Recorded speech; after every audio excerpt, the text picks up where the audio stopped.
Boa tarde.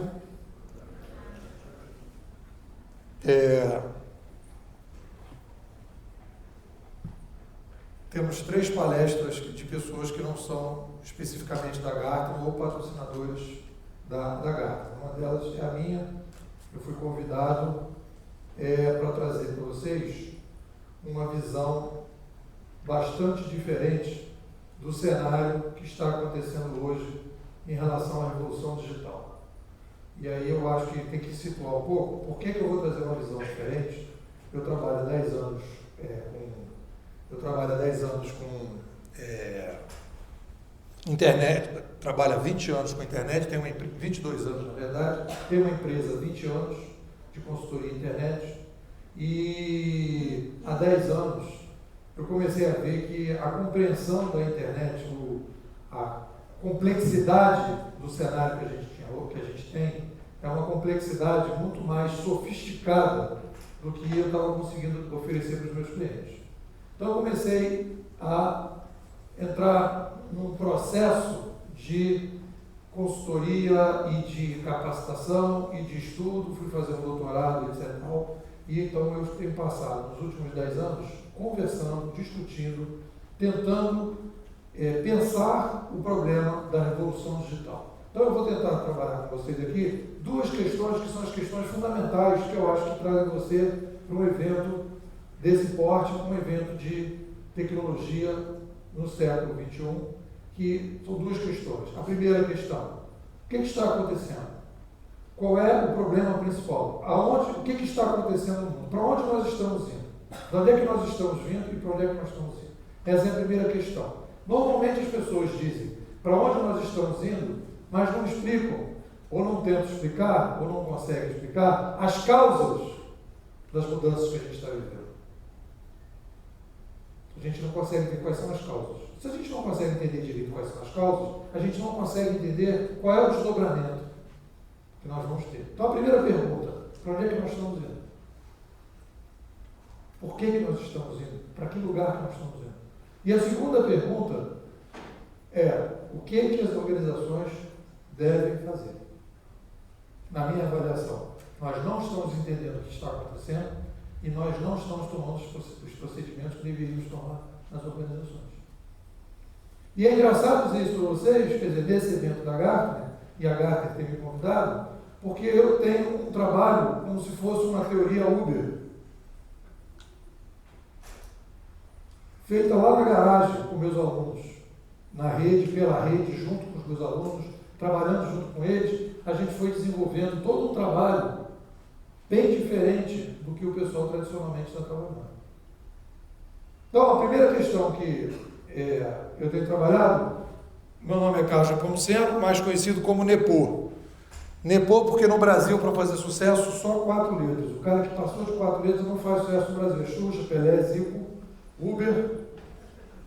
Antigamente eu falava do Lula também, mas o Lula é a exceção que está justificando a regra, né? Então, o que eu quero apresentar para vocês é o seguinte: vamos pegar alguns sintomas. Os executivos sentem que estão tentando montar um grande quebra-cabeça, né? Isso aí saiu no Valor, mais ou menos há umas 2 semanas, né? Ali 28/8, o mês passado, há 2 meses, em que as pessoas dizem o seguinte: na maior parte do tempo até consegue fazer conexões e encaixar algumas peças. Essa visão eu tive muito assistindo algumas palestras. As pessoas falam de tendências tecnológicas, as pessoas falam de ferramentas que estão vindo, das tendências das ferramentas, mas falta uma visão global, que eu tenho tentado entender isso há 10 anos. Uma visão global que a gente consiga entender por que a gente está vivendo essa revolução que a gente está falando. Então, quando a gente, por exemplo, lê essa notícia de setembro, né, disrupção digital matará 40% das empresas do mundo, e as pessoas falam, poxa, mas por como é que, peraí, deixa eu entender, algumas tecnologias são capazes de acabar com determinadas empresas? Por que essas empresas estão acabando? Né? Que tipo de modelo a gente está construindo? Eu tenho esse livro é da Gartner, eu tenho usado ele bastante. Esse livro fez uma pesquisa nos Estados Unidos, que bate mais ou menos com as pesquisas que eu tenho feito aqui com meus alunos, dizendo o seguinte: das 400 empresas que foram pesquisadas, que tentaram implantar colaboração de massa dentro das organizações. Segundo a pesquisa deles, 90% das empresas não tiveram sucesso. E eu tentei isso também. Eu lancei um livro em 2006, chamado Conhecimento em Rede, foi o primeiro livro do Brasil que fala sobre o Web 2.0, e a nossa ideia nesse livro era responder essas duas perguntas: o que está acontecendo, o que a gente tem que fazer, e eu resolvi então criar dentro das organizações, e fui para isso, que até alguns alunos meus aí da Prodesp que participaram disso, quer dizer, a gente foi para dentro das organizações para tentar criar colaboração interna nas organizações. Fui para a Dataprev, Petrobras, BNDES, todo empolgadão, em cursos de inglês, empolgadíssimo, a galera empolgada, todo mundo empolgado. E o pessoal, eu chegava lá e dizia assim, chegava o tamanho do lado e falava assim, toma conta dessas formigas aqui que eu vou ali.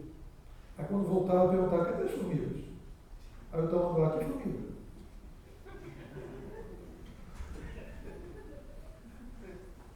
Que formiga?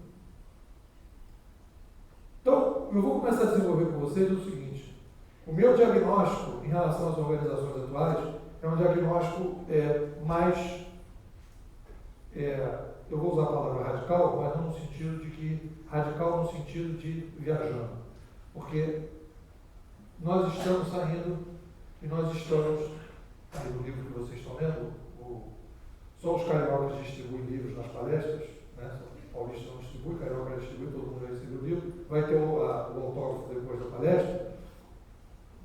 Então, eu tenho trabalhado com essa ideia e dizendo o seguinte: as pessoas não estão conseguindo entender o cenário, porque esse cenário que nós estamos vivendo, ele é muito complexo. Há 10 anos eu tento entender, discuto.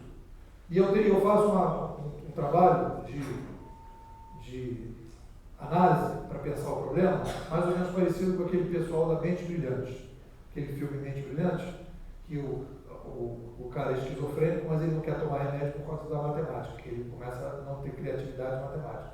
E aí quando chegou a pessoa para oferecer o prêmio Nobel para ele, aí ele pergunta para a aluna dele, esse cara aqui existe? Aí a menina, existe. Então ele fala com o cara, porque ele duvida da percepção dele. E eu pergunto para meus alunos, vocês acham que eu estou maluco? Falando o que eu estou falando? Então, quando eu estou falando para vocês as coisas que eu vou dizer para vocês e as mudanças que a gente vai viver, eu já tive 2.000 pessoas que discutiram essa questão comigo. São aulas participativas. E a gente diz, olha, a minha hipótese é essa aqui, o que vocês acham? E gente de todo tipo, engenheiro, jornalista, pessoas de comunicação, pessoas de humanos, pessoas de exatas, pessoas mais velhas, pessoas, meninos, mulheres, pessoas mais novas, pessoas... E a gente, então, tem conseguido construir o que eu chamo aí de uma certeza provisória. E a gente está construindo um modelo. Então, eu vou apresentar para vocês o resultado dessa pesquisa. E apresentar um cenário bem diferente do que o pessoal está trabalhando. Então, a pergunta é, quem está por trás de tudo aí? São novos modelos, as pessoas falam assim, novos modelos de negócio. Agora a gente tem novos modelos de negócio no mundo. Não são novos modelos de negócio. São novos modelos de organização. E essas organizações, esse modelo de organização, vai matar o atual modelo.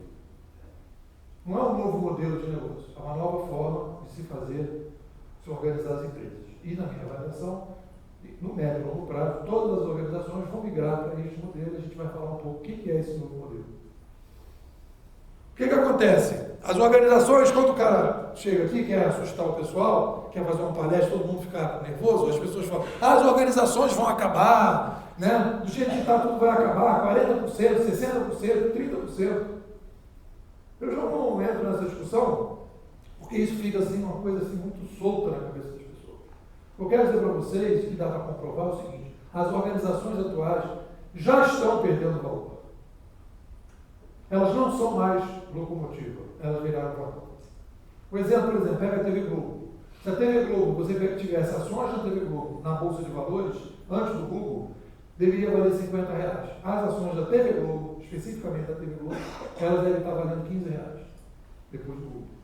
Perdeu audiência, perdeu poder aquisitivo, não tem inovação nenhuma, não oferece nada de novo, né? Ela não consegue estar na frente, ela está ali nessa posição de vagão. Então, as organizações tradicionais caíram, tiveram uma queda na geração de valor. Porque a geração de valor eu estou oferecendo para a sociedade aquilo que a sociedade quer.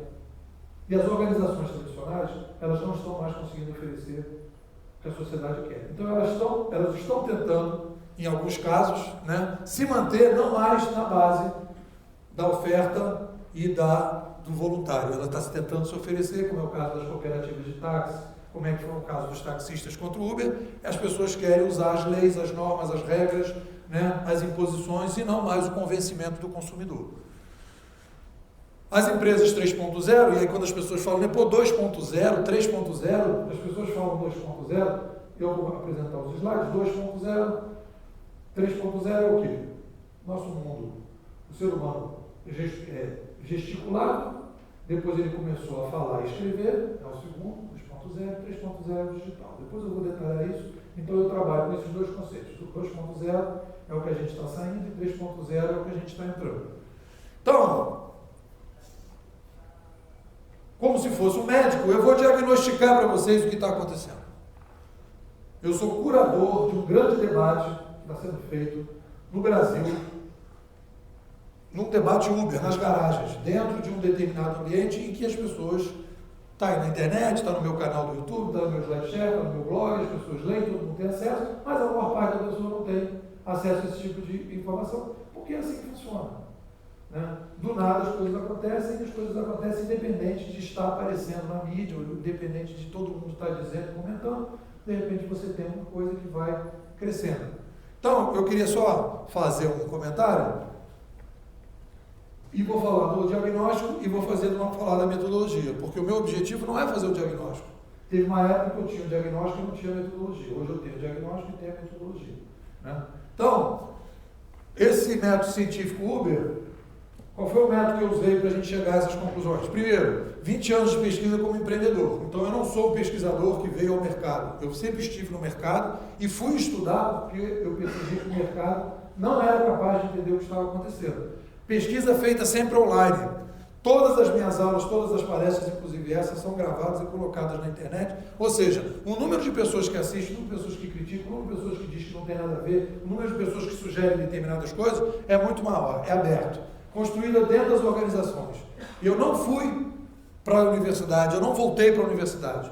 Criei um grupo de estudo no BNDES, criei um grupo de estudo na Petrobras, criei um grupo na Vale, na Prodesp, a gente esteve lá durante um ano, tive em vários lugares e discutindo com as pessoas, a gente está achando que eles estão na prefeitura há 3 anos no Rio de Janeiro, fazendo um trabalho. Né? Então, eu tenho entrado junto com as organizações e junto com as pessoas discutido, olha, me parece que o cenário não é legal, não é esse, estou com essa ideia de cenário, o que você acha? Qual é o furo que você está vendo aqui? Aonde você acha que eu não estou colocando? O cara, isso aqui, beleza, então a gente vai amadurecendo e depois a gente vai para a metodologia. Então, eu estou com uma experiência já de 3 anos na Prefeitura do Rio, já dentro da nova metodologia, com alguns acertos e alguns problemas. Então, diálogo com mais de 2.000 pessoas, e pode ser aberto, eu chamo de certezas provisórias, eu não estou chegando para vocês dizendo aqui, ó, Nepomuceno chegou aqui a certeza absoluta, chegou o rei da cocada preta, chegou aqui a melhor teoria do mundo, não é assim, é uma teoria que está sendo construída, e hoje eu vou apresentar para vocês a versão de hoje, que eu tenho 55 anos, 55.10. É minha versão de 55.10. Amanhã, se eu for convencido por alguém que alguma coisa aí poderia melhorar, vamos passar para 55.11. E a coisa fundamental, a abordagem da macrohistória.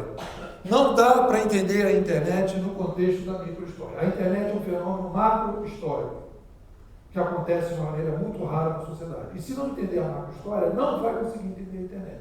E as pessoas estão tentando entender a internet usando as ferramentas que a gente tem. Microhistória, estratégia indutiva, estratégia de curto prazo, olhando para as tecnologias, não vão entender a internet. Essa é a minha avaliação. Né? Estudo de pensadores que analisaram rupturas de mídia, ou seja, se a gente precisa entender ruptura de mídia, a gente precisa entender ruptura de mídia. Então, vamos estudar a ruptura de mídia. Vamos estudar a ruptura de mídia da chegada quando o ser humano começou a falar, vamos estudar quando a gente começou a escrever, quando a gente entrou o alfabeto, que modificou a Grécia daquele jeito que vocês viram, criando democracia, criando toda uma discussão da filosofia na Grécia. Depois a gente vai entender a chegada da escrita há cerca de 6.000 anos, depois a gente vai entender a chegada da prensa em 1450, depois nós vamos entender a chegada do rádio e da televisão, o que significou tudo isso para tentar entender a internet. Então a gente não está, acordei de manhã, pensei esse assunto, eu estou sentindo, às vezes as pessoas falam, mas eu não estou sentindo isso que você está falando, eu também não estou sentimento, eu estou usando análise histórica para fazer comparação. E se não usar análise histórica, não vai conseguir entender. Porque tem determinadas coisas que estão no ciclo, que estão se repetindo. Eu vou mostrar isso para vocês. Então, a primeira coisa que eu quero falar sobre isso é a questão da complexidade progressiva. O que é a complexidade progressiva? Não, o ser humano não é aquilo que a gente está imaginando. O ser humano é uma tecnoespécie. A gente vai falar da complexidade progressiva. E é este gráfico é a explicação, este gráfico é a explicação do que está acontecendo na sociedade hoje. Você não ouve essa discussão, mas é este o motivo das grandes mudanças que estão acontecendo hoje. E isso explica a complexidade progressiva. É um dado, eu não inventei esse dado. Nos últimos 200 anos, a sociedade saiu de 1 para 7 bilhões de pessoas. 1 para 7 bilhões de pessoas. A revolução cognitiva do papel impresso, que foi a chegada da prensa na Alemanha em 1450, foi mais ou menos o efeito que tem hoje a internet. Massificou a mídia, quebrou as organizações todas, modificou completamente o mundo. Né? Começamos um processo de renascença, depois começamos um processo de iluminismo, e a gente começou toda uma mudança na sociedade, que foi uma revolução cultural e industrial, que foi explodir lá na frente a partir de 1800. E olha só que interessante, a partir de 1800, quando a gente consolida o capitalismo e a república, nós entramos num processo de revolução demográfica. Criamos uma revolução demográfica e saímos de 1 para 7 bilhões de pessoas. Então, o que acontece nesse caso? Criamos o capitalismo e a república. E a gente então tem a revolução demográfica. Então, estamos vivendo hoje uma nova revolução cognitiva. Não é a primeira vez que acontece isso que está acontecendo. E as pessoas não estão conseguindo comparar. Porque dá para comparar, dá para ver o que aconteceu no passado e tentar fazer uma relação, uma analogia, que dá uma consistência muito maior para você poder tomar as decisões. O que significa 7 bilhões de pessoas? Significa o seguinte: em 1800, quando a gente tinha 1 bilhão de pessoas no mundo, 1 bilhão de pessoas no mundo, significa o seguinte: 1 bilhão de pessoas no mundo significam 3 pratos de comida por dia, 3 bilhões de pratos de comida. Esta é um dado, é uma complexidade no mundo. 7 bilhões de pessoas, 21 bilhões de pratos de comida. Gente, são 21 bilhões de pratos de comida todos os dias. Não é todo mês, nem toda semana. Todos os dias, 21 bilhões de pratos de comida. Como é que a gente vai fazer uma estratégia? Como é que as organizações vão pensar o futuro se não entendem que a gente saiu de 1 bilhão para 7 bilhões de pessoas? Aí vocês vão perguntar, tá tudo bem, mas isso já está crescendo há 200 anos.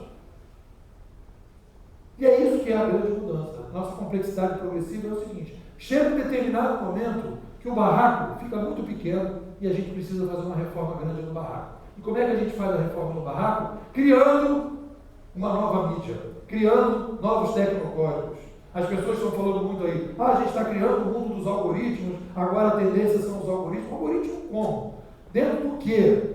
Por que algoritmo? Por que os algoritmos chegam hoje? Porque a gente está construindo uma sociedade para lidar com a complexidade de 7 bilhões de pessoas. Complexidade não é um problema quantitativo, é um problema quantitativo e qualitativo.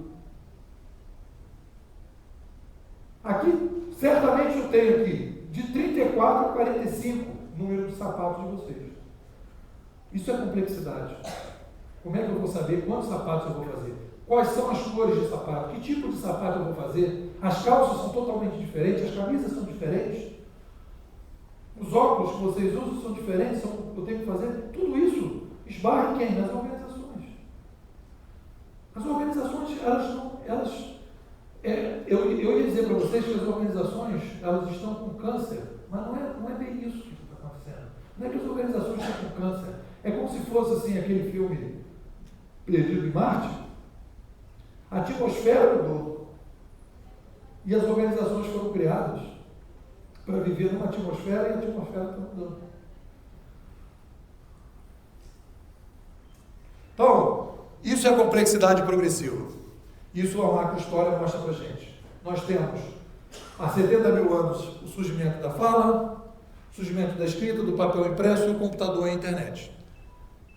A nossa espécie é a única espécie do planeta que não pede licença para a natureza para crescer.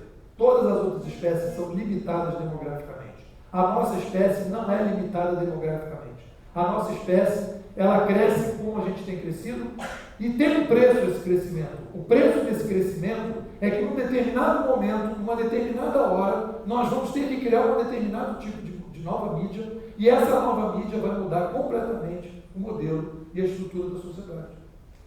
Porque a gente cresce sem pedir licença. O lobo não cresce sem pedir licença, os elefantes, você vê que você não tem uma manada de 5 mil lobos, você tem 50 lobos, 30 lobos, 20 lobos, porque o lobo é escravo da comunicação, ele é escravo do modelo dele de governança. E nós não. Nós reinventamos o nosso modelo de governança e nós reinventamos a nossa comunicação. Então, nós tivemos nas aldeias, e nós começamos então a ter uma comparação com os outros animais.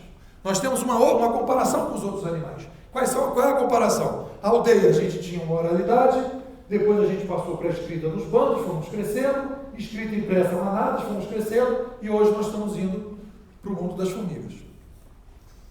Felipe, aperta aí para mim. Vou mostrar para vocês para onde as organizações estão indo, imitando as nossas amigas formigas. Felipe, está por aí? Isso. Isso aqui é um laboratório.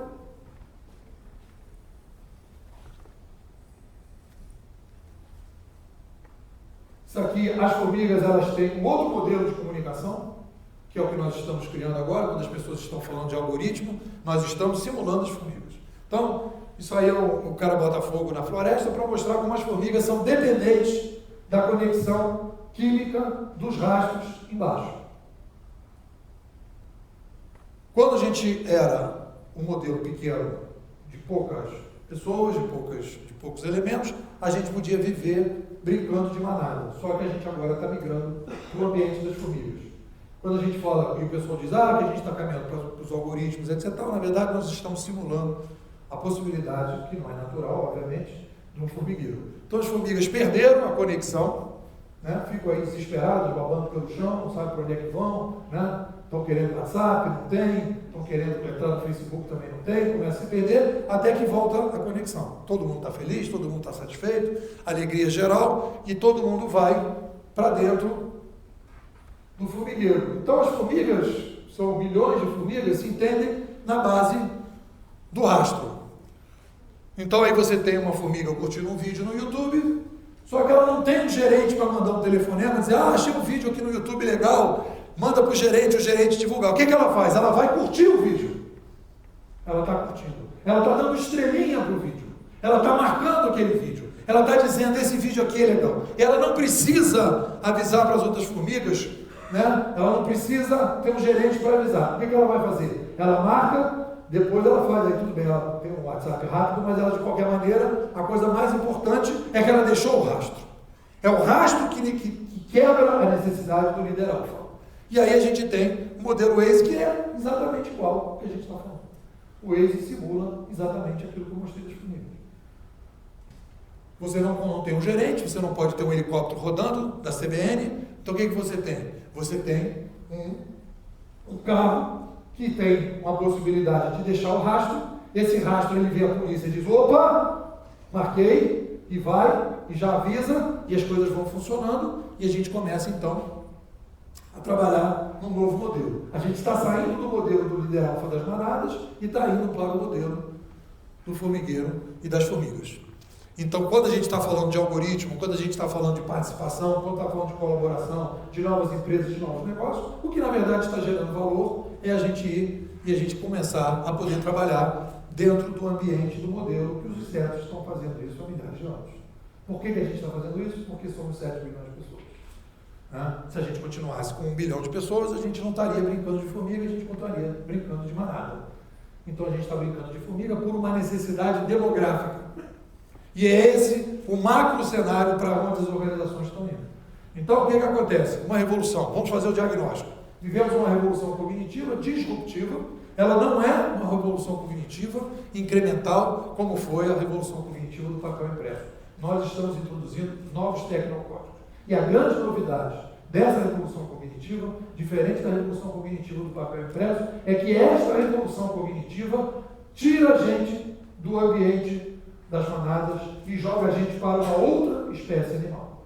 Quando a gente passou do oral para o escrito, a gente saiu de uma manada menor, mas continuou manada. Nós não somos mais manadas. Nós vamos acabar com os líder-alfas. Nós vamos acabar com os gerentes. Não teremos mais gerentes. Eu vou mostrar isso um pouco. E aí eu coloquei aí como ideia, a gente está indo, até o Fernando Henrique colocou isso ontem, a gente está indo para outro modelo civilizacional, estamos indo para o Homo sapiens 3.0. Há uma mudança, isso aí não é comprovado, é apenas uma hipótese, há uma mudança na plástica cerebral dessa garotada que está vindo e já não é mais a mesma garotada, é um consumidor completamente diferente, é um cidadão completamente diferente e nós vamos mudar tudo. Organizações, igreja, política, justiça, escola, tudo será mudado porque o cidadão 3.0 já está dentro desse novo ambiente, dessa nova cultura. Não quer intermediação, não quer saber de lugar, de tempo, de massificação, de consumo passivo, de trocas, de patrão, de comunicação, de informação. O que eu acho que é interessante a gente dizer o seguinte: o Homo sapiens 3.0 quer sair das organizações das manadas e criar os formigueiros. Qual é a grande mudança? E eu não estava conseguindo ver isso até 3, 4 meses atrás. A grande mudança é que a gente está acabando com os gerentes. O Uber pode ter 300 motoristas, pode ter 3 mil motoristas, ou pode ter 3 milhões de motoristas, não teremos gerentes. O gerente está atrapalhando e a gente agora pode viver sem um gerente. Essa é a característica mais forte do que a gente está falando. E é isso que vai matar as organizações atuais, porque as organizações atuais têm um custo muito alto da gerência e ela não tem escala de crescimento. Se você colocar 200 motoristas, você vai precisar colocar um gerente. Se você botar 400, vai precisar de 2 gerentes e um diretor. E a partir daí você faz a escaladinha toda do jeito que você vai fazer. A grande característica, a grande mudança que a gente está tendo na sociedade hoje é que a gente está tendo hoje organizações de escala, sem gerência. Aí vocês vão perguntar, tá, pô, beleza, como é que a gente sai dessa sinuca de bico? Então aí vamos para o nosso modelo. Inovação 3.0. É eutanásia assistida, é assumir que a organização... Aí você vai falar, você quer acabar com a organização, ela vai parar de ganhar dinheiro? Não, continue ganhando dinheiro. A TV Globo tem que fechar? Não, continua ganhando dinheiro, vai entrar, porque ela está entrando no segmento que ela nunca entrou. Ela está indo para a classe C, para a classe D, para a classe E, o outro vai entrar, não estou falando para acabar. Tire o máximo possível, mas não deixe de ter um ambiente separado para criar nova organização. Essa nova organização é um outro modelo, é uma outra cultura, é uma outra coisa completamente diferente do que a gente tem hoje. Completamente diferente do que tem hoje. E não é sequência. Eu tentei, seria muito bom se fosse sequência, porque eu ia estar muito bem, eu ia para as organizações, já está vendendo, etc. Não é assim. São duas culturas. É incompatível. Não adianta botar rede social corporativa, não adianta querer falar com Twitter, com Facebook, não vai funcionar. É uma comunicação que não é possível. A gente está acostumado com uma estratégia indutiva, que é uma estratégia visual, sentimentos, intuição. A nova estratégia, a estratégia dedutiva, tem que ter uma teoria complexa, tem que ter uma teoria da macro-história, que está entrando dentro de um cenário completamente desconhecido, e só é possível entender esse cenário num contexto muito mais amplo, numa visão cultural, histórica, em que a tecnologia faz parte do processo, não é o centro do processo. Recomendações. Passar da estratégia indutiva para a dedutiva, com teorias consistentes para enxergar melhor. Criar um laboratório de inovação 3.0, fora dos muros da organização, para monitorar, testar e criar uma organização 3.0. Sem gerente, sem empregado. Então, é o quê? Vai colocar dentro? Não, coloca fora. Cria um modelo fora. Continua funcionando tudo normal, não intoxica aqui essa galera, deixa o tamanduá aqui e coloca as formigas separadas. Quando o tamanduá for visitar a formiga, fala, não, só atrás do vidro. Quando começar a vir com a linguinha, só atrás do vidro. Porque se colocar a linguinha, acabou. Trabalhar com as duas organizações em paralelo, sem a ilusão que a tradicional vai sobreviver. Se a pessoa disser assim, eu não acredito que isso vai acontecer, tá bom, pode não acreditar, mas você acha que não vale a pena experimentar? e começar a experimentar alguma coisa diferente, começar a experimentar essa outra tentativa, ou vai arriscar essa perda de valor constante? Quais são, se você analisar as organizações atuais, quais são as organizações que estão propondo grandes inovações na sociedade? Todas elas são organizações que estão caminhando para esse modelo das formigas. Se você pegar o Google, se pegar o Airbnb, se você pegar a estante virtual, se você pegar os aplicativos de táxi, se você pegar todas essas ferramentas, elas têm em comum que inclusão do algoritmo, criação de uma organização sem gerente. Consumidor negocia com o fornecedor, microfornecedores. Como as revoluções digitais, as revoluções cognitivas matam a relação trabalhista.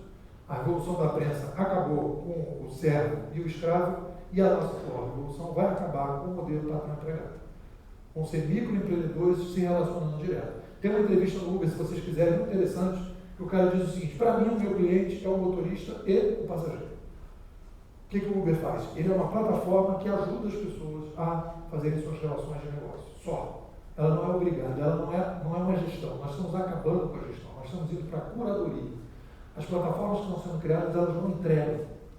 Aí vem aquela frase que o pessoal diz: a empresa é a maior empresa de carro, não tem carro, a maior empresa de não sei o que, de apartamento, não tem apartamento. É porque o modelo novo que tem é o seguinte: não é mais gestão, agora é curadoria. Você faz uma curadoria das relações. E quanto melhor for a sua plataforma de curadoria, mais valor você está gerando.